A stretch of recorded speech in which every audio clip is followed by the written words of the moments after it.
Welcome back to the North Tonawanda Football Hall of Fame YouTube channel. I'm Ed Holinsky. Glad you could join us here today. Got another great guest. Instead of our usual look at former games and former players, we're taking a look today at former sports writers from the Western New York area. Today's guest, an old friend. We've known each other for more than 40 years. Boy, that makes us sound old. Tonawanda News, the Courier Express, and the Rochester D&C. Former general manager of the Buffalo Bisons, the Food Bank of Western New York, the president and CEO of Billoni Associates, the one and the only Mike Billoni. Mike, good to see you, my friend. How you doing these days? Wow, Ed, this brings back memories. You say 40 with us.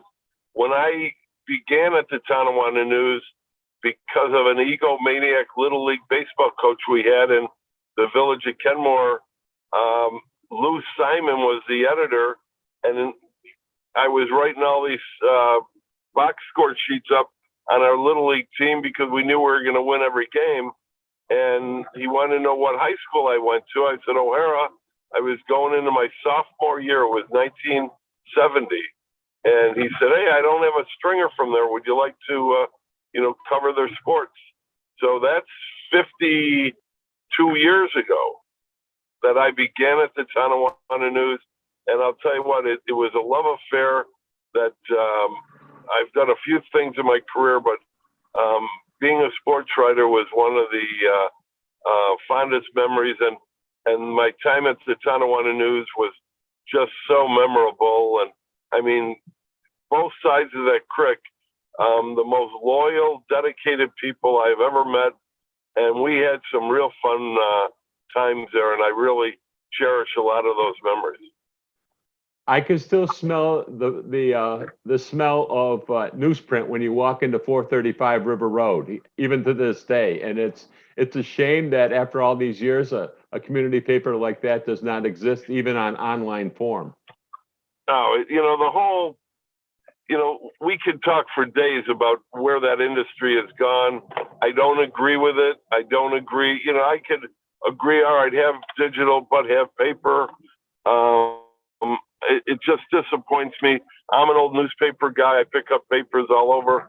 But there was something different. I mean, now you have the bees, and they're in every community, and they do a great job. But there was just something different about the Tonawanda News, which I always felt it was a weird name because it was Tonawanda News, but it was printed, and the headquarters was in North Tonawanda. And the rivalry between Tonawanda and North Tonawanda was like Ohio State and Michigan. It was, you don't mention one, it was classic. I knew growing up in Kenmore, you had Kenmore West and East, but I went to O'Hara, so I was never really involved in one of those bitter rivalries. But I soon found out when I began full time at the Tonawanda News in 1975, just how fierce a battle those were. And I have some great memories of what we did around those games. You mentioned Kenmore East, Kenmore West. We had back then the old Niagara Frontier League. We had Niagara Falls and LaSalle, and Niagara Falls and Trot, and Lewis and Porter and Niagara Wheatfield. What do you recall about the old Niagara Frontier League and football at that time? Well, I'll tell you, one of my best Niagara Frontier League stories was it was basketball with Dick Harvey at Kenmore West, and they played in the old middle school and the pit, and there was like bleachers. It was unbelievable, the intensity in there. But the memories of the games, I mean, they had Crosby Field, and then they had Parker Field. Now they're both named. I think Sparky Anderson Field is over on in Lincoln Park, where Kenmore East plays. But just on Crosby Road, the home field of the Blue Devils of Kenmore West, and I covered a few of those West East games. I mean, it was packed, and much like I would also cover the Msgr Martin, St. Joe's Canisius, and those rivalries were just. It was unlike anything. But I'll tell you, out of all of them, TNT and that whole TNT week, I have yet to see anything, like that from back in the 70s. I think you remember, you must have remembered, and I think it was maybe there when you were there, but we used to put out a supplement in the Saturday, either Friday or Saturday paper, for that whole TNT game. That had, a great cover story. It was like an 8-page supplement just on that game. Gave the rosters and all that, some stories, and then it had some historical, obviously all the scores from previous years. But man, I loved working on that and talking to people. And then they had a luncheon during the week, and it was built up. They had the parade, and everyone would get, it was a homecoming for whatever team was at home that year.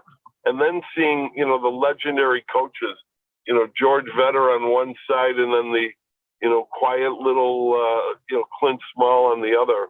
I mean, you can't make that stuff up. Well, on the Kenmore side, you had Jules Yakupovich, Bob Adams. You had Pete Rayo. The Kenton, Kenmore East, Kenmore West. And that Yakupovich, the one year, and I think that was before I started, writing, I mean, they were ranked in the country. And he had like the radar defense or whatever it was called. And I mean, it was just some classic stuff. Then you had Mazza up in Niagara Falls. You had Pete Rayo and Lewis and Porter. And the name for Niagara Wheatfield, I'm sorry, it escapes me right now. But I could see him. Italian fellow. In fact, he died, and they wanted to put a monument or something up for him. Bob Kaczynski was big over at Niagara Wheatfield. He wrestled there, and some great memories. What were your thoughts, or did it really matter at that point that you had big schools going against little schools in the Niagara Frontier League?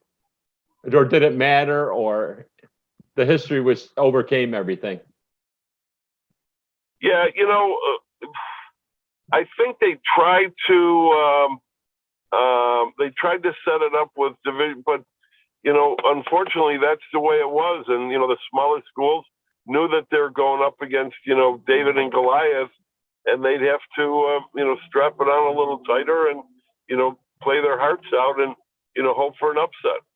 And then in a lot of cases, I saw some games where the big schools went in and sort of took it for granted that this was a mail-in W, and they had to either hang on for dear life, or they ended up getting beat. You talked about old stadiums, talking about Kenmore East and Kenmore West, and we had the old in North Tonawanda, we had the old George Vetter Stadium behind the junior high school, and the old Clint Small Stadium. What's your thoughts about today's football, basically all on turf fields? I guess that's the way of the world, and that's the way that it has to be. But I'm an old grass guy, and I just love playing on grass. I'm trying to do some work with my alma mater at O'Hara High School, try to renovate their fields, and they're still grass. Although in this proposal they want to go turf, but we're going to keep the baseball and softball fields grass. And I guess you really have to go turf in schools. It's a lot easier to maintain. All the colleges are pretty much turf, so it's that's part of history. I mean, things move on. Do you buy the theory that today's athletes are bigger, faster, stronger, as opposed to the ones from the 60s and the 70s, that there were a lot of tough guys, but also a lot of inferior equipment as well, too?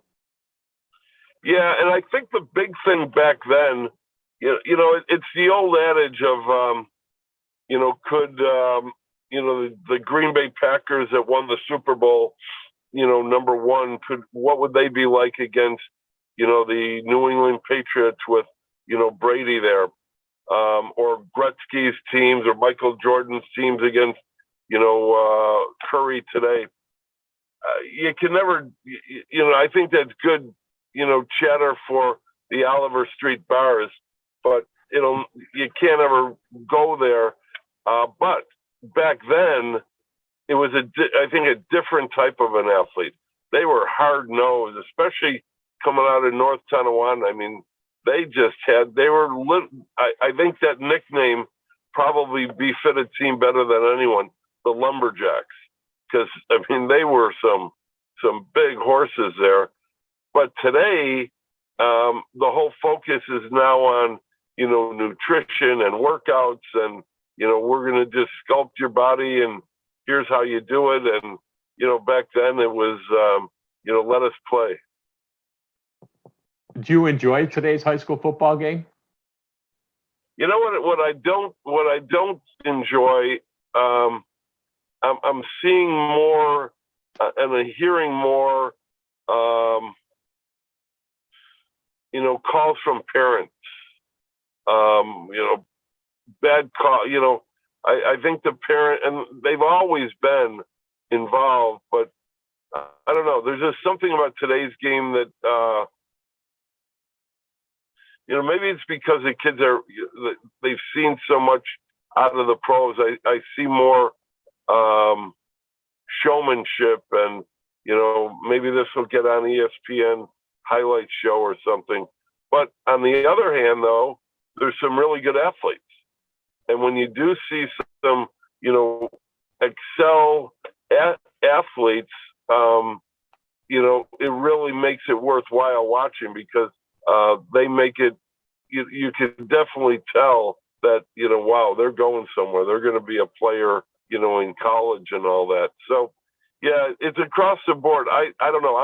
I'm old school, and I saw some good games back then, when, Vetter or Small Stadium was packed to the gills, and, you had Tonawanda and North Tonawanda, really going, up against each other pretty tight. And now I think it's just been so dominant on one side that I think it takes a little bit of that flavor away from it. There's it seems to me the last few years that we see a lot of blowout scores. And back in the day, in our days, the 60s, the 70s, the 80s, you really didn't see as many blowout scores, and there seemed to be more of a focus towards sportsmanship. Any thoughts about today's games, as the blowouts of today as opposed to years ago? Yeah, I was.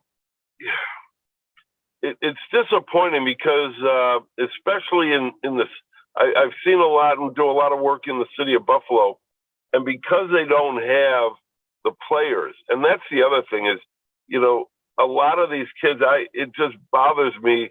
I drove past Mang Park in Kenmore. And when we grew up, here it is, the third day of summer vacation or whatever it is. We would have been there 9 a.m. We're there, with our bat and ball, and we're playing pickup baseball, or you'd go to the court and play pickup basketball, and you're there all day. You'd take a break for lunch, and you're back. And now, you see crickets there, and they're mostly reserved for beer league softball at night. It's somewhat disappointing. I'm a baseball guy, first, but I don't know. It's tough. And then now I'm hearing from a lot of them, they're having a tough time finding umpires, and they're having a tough time finding, more parents to get involved, because everyone's time is, so tight. And sadly, it's the kids that are missing out. I don't think there's enough emphasis put on training. I think they want to get them in and let's play the games. That's why I do a lot of work in Buffalo with a fellow named Willie Hutch Jones. He has the Willie Hutch Jones Educational and Sports Programming, and it's all free instructional programs for kids, young kids. When you moved from the Tonawanda News over to the Courier Express, how did that change for you in covering high school sports and the dynamics of it at that point? Well, I ironically was recruited as a high school sports writer because of the work that we did at the Tonawanda News. And I mean, I'm a type AAA personality, so I would cover, a lot of games and made sure that we had all the games covered. And those sports pages, back then, we had some great editors. They gave us a lot of pages.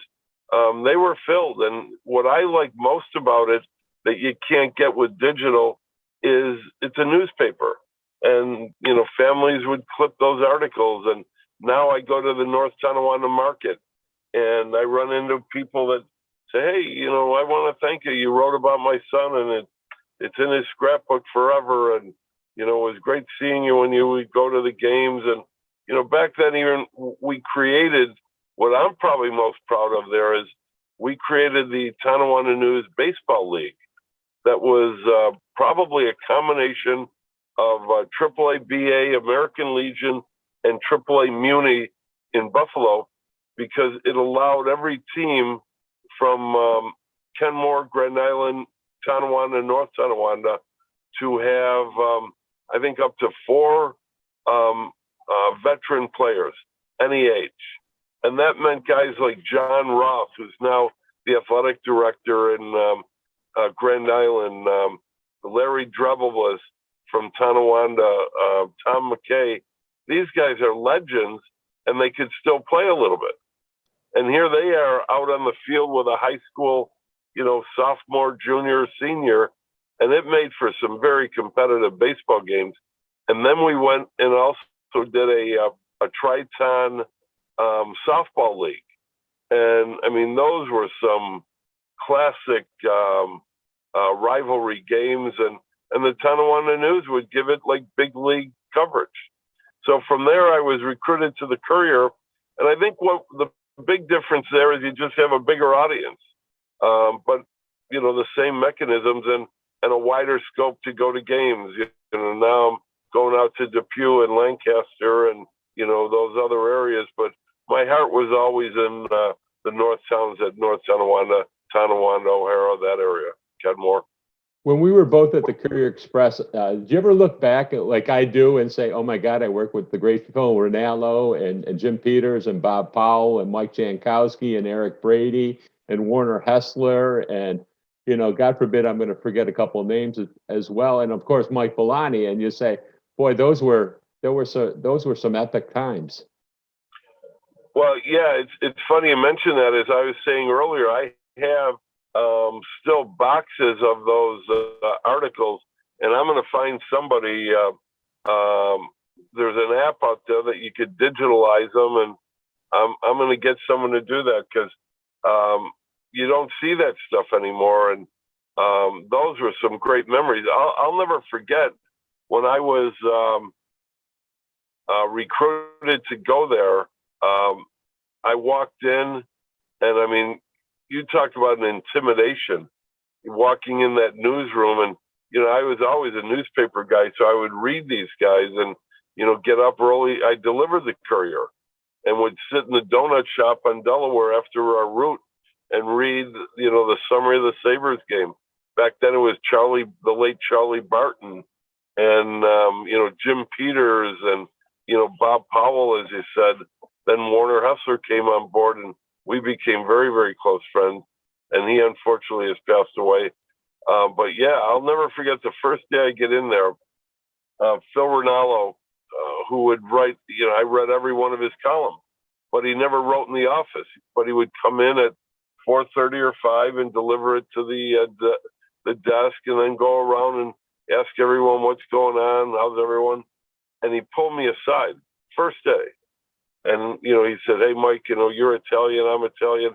He goes, I've read your stuff. They showed me your stuff, what you wrote. He goes, I want you to know that I began my career as a high school sports writer. And he gave me the years, some of the games, that he covered, legendary St. Joe's Canisius games. And he said, look, just be yourself. And, remember, that these are memories these kids will never forget. And that's what I did. And I treated covering those games like I was covering the Bills or Sabres. Those were some epic times. Phil was a very kind man, and is one of those people that To this day, I remember everything that he said, for words of advice and encouragement, and miss the guy tremendously. I mean, What's New Harry was a staple in Western New York with his column for decades. Well, it's funny. Eric Brady and I are still very close friends.